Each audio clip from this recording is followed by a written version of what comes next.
Welcome to Popternative, where we dive into topical discussions from the worlds of pop culture, social media, and sports.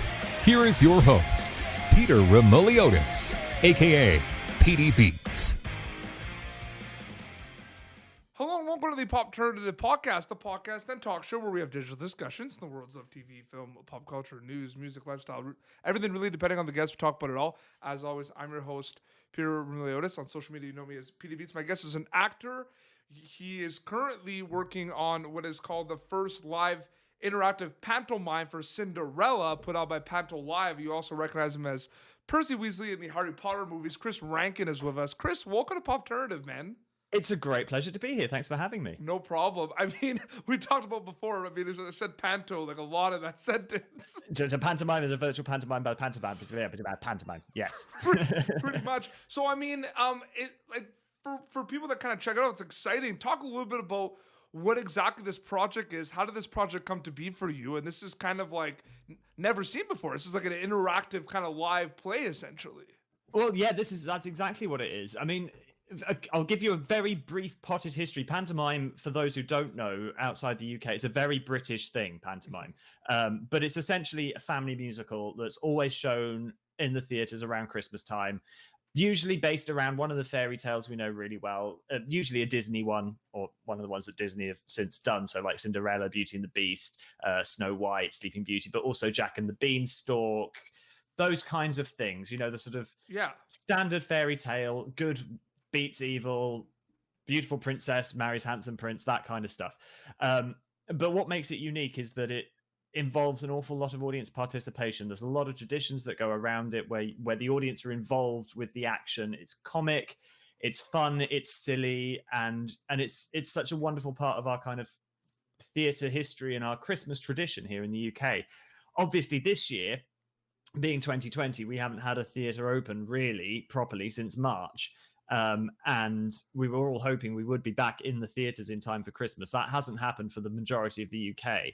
So Panto Live, back in about, I think, August time, came to me and said, we're doing a pantomime online. And now they're not the only people to be doing a pantomime online, but they are the only people who've done an interactive panto, which adds those elements that we're used to seeing at a live show, where the audience can cheer, they can boo, they can shout, it's behind you, or oh no it isn't, oh yes it is, all the kind of traditional things that we're used to doing. So it's unique in that way, and I have to say the way they've gone about doing it is absolutely sensation. It's mind-blowing. It's like nothing I've ever had to do before. But it's one of those things where, you know, it seems like a lot of actors, they start in the theater. That's kind of where they learn their craft. Like a lot of people I've interviewed, the first thing they kind of work on, they do, you know, a production, and they do, you know, theater, then they go on the screen. Did the virtual aspect of this kind of drive you to the project as well? Did you like the fact that it was kind of this cool kind of interactive thing? Absolutely. I mean, I think that's what it was. I do pantomime every year. I love pantomime. Pantomime is what started me with my love of the theatre and my love of performing when I was so young. I've been going to see pantomime since I was, 3 years old. And it's one of my favorite times of year as a performer to get on stage and introduce it. It's often a kid's first introduction to the theatre. So it's a great thing for me to be able to do. And I thoroughly enjoy it. So when this year it looked like we weren't going to be doing that, and this offer came through to be involved with Cinderella, it was something I couldn't turn down. Especially, I mean, it was just the idea of being able to do a pantomime through the medium of the computer. So you're watching it on your TV screen or on your laptop or whatever, but still have that interaction with the audience. Really exciting. That's what makes it special, is that as much as we're behind a screen this time, we're still able to hear you and see you and interact with the audience, and that's what makes pantomime so special. Absolutely. You mentioned Cinderella. I mean, what can people kind of expect from your kind of take in pantomime of the Cinderella, Chris? Well, I mean, it is the traditional Cinderella story. Obviously, she has her ugly sisters, which traditionally are played by men in drag. That's a pantomime tradition. And they are very, very evil. So we boo the ugly sisters. We boo the evil stepmother.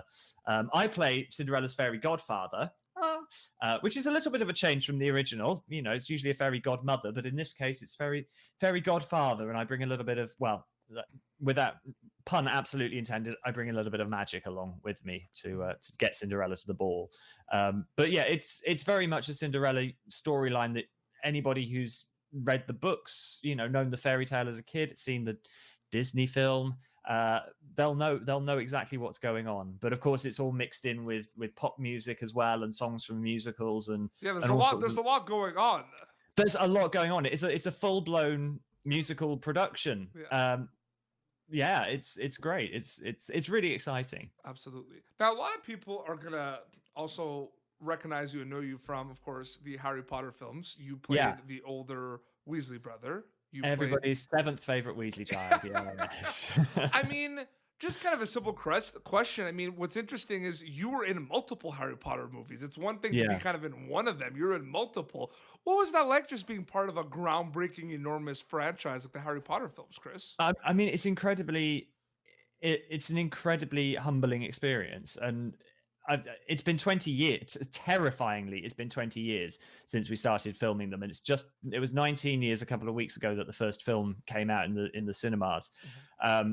So it's kind of I've gotten used to it now, but back in the day when we started, I mean, I was just a 16-year-old kid who'd done productions at his local community theater group and at high school, and you know, like everybody does to start with, and then suddenly dropped straight into this multi-million-pound movie franchise. And I mean, like, I'm pretty sure I can speak for the majority of the young cast on the films when we said we had no idea what we were letting ourselves in for.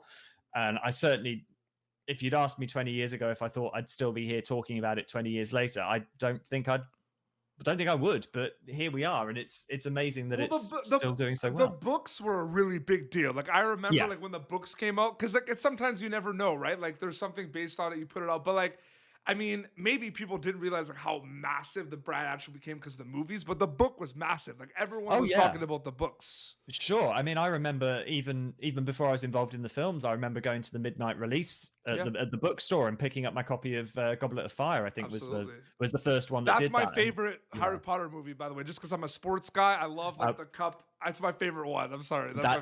That's the one I'm not in, but that's okay. Oh, I'm sorry. It's true. It's true. That's something too. I didn't want to get into that, but you kind of disappeared a little bit, and then you came back. Like, I mean, his storyline does that. That's kind of, you know, obviously, you know, the books as well. Percy disappears off to the Ministry of Magic, at which point, you know, unless you're going to make a movie. Okay, Chamber of Secrets. You're in that one. That's my favorite one. Yeah. How does just edit around that? It'll be fine. It's funny too, because, you know, there's a lot of tours, right? Like, someone goes and visits a school. There's a lot of tours and everything. How does it feel to be leading one of the most famous fictional tours of all time? I mean, it's nuts. It really is. That's one of my favorite scenes. Mind the Stairs. Like, I love that. That whole thing is incredible. I love that. And it comes back, not to haunt me at all. It comes back to me literally every week in some way, shape, or form. I'll see somebody, or somebody will say, "Keep up this way quickly." I'm like, yes.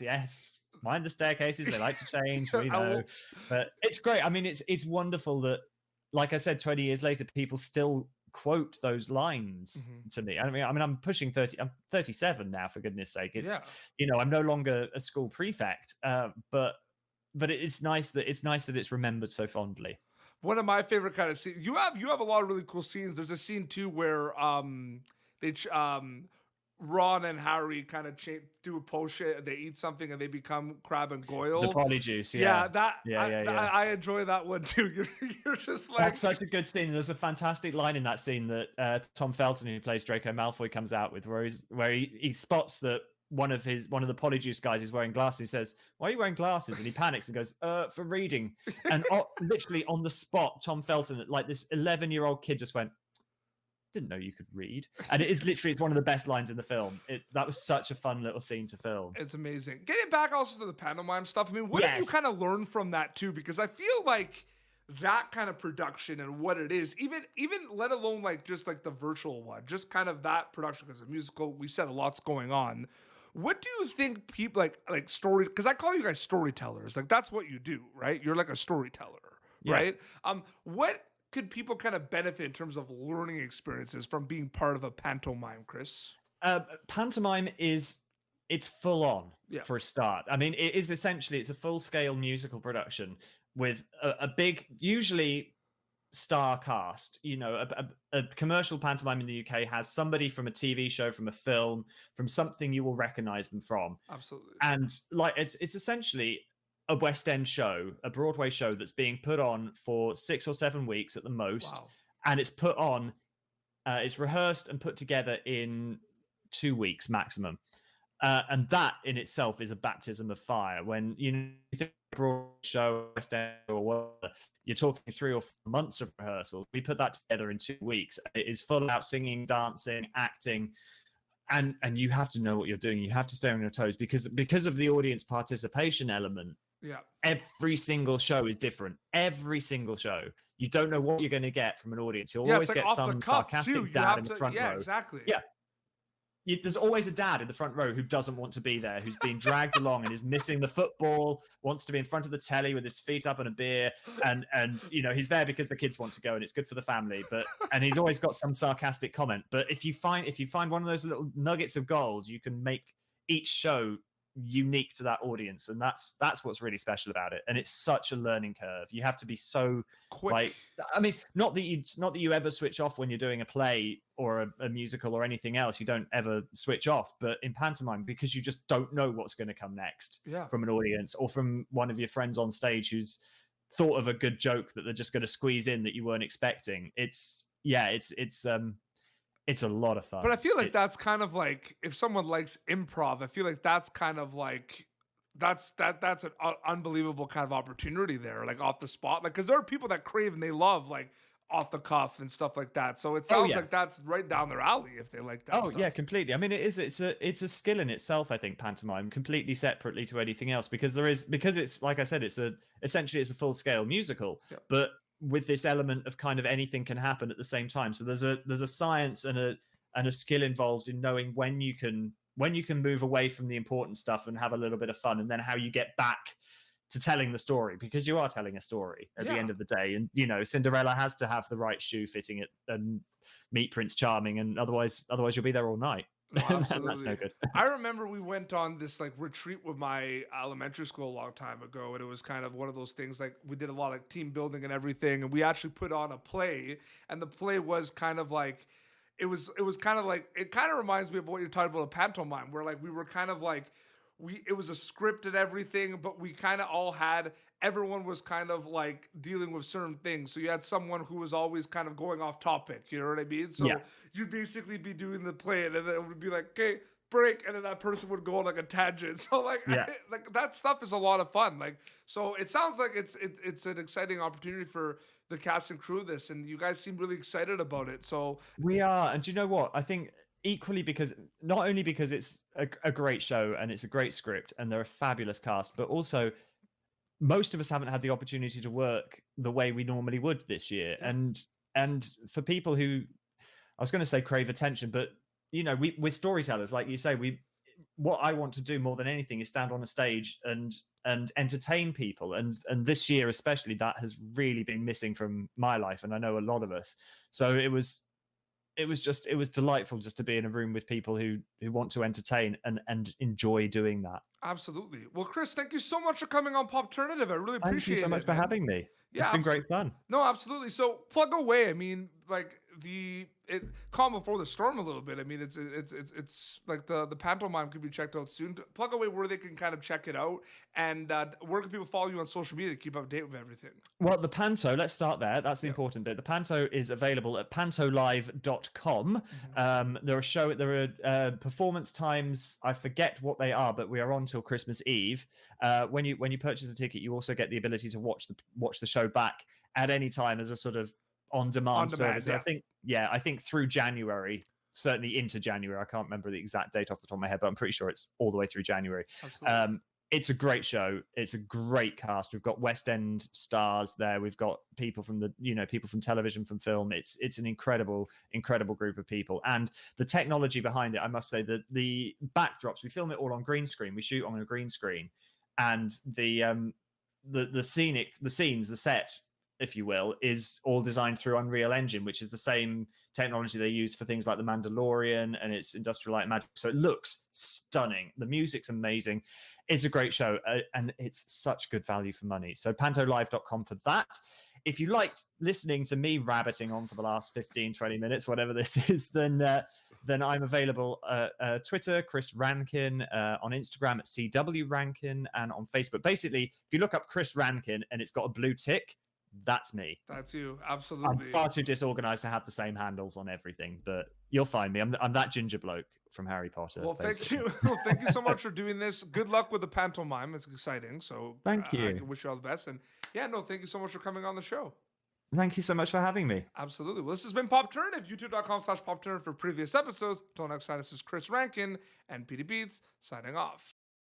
Thank you for tuning in to Popternative. Make sure to check out our past episodes of Popternative on YouTube. Be sure to like Popternative on Facebook and follow us on Twitter.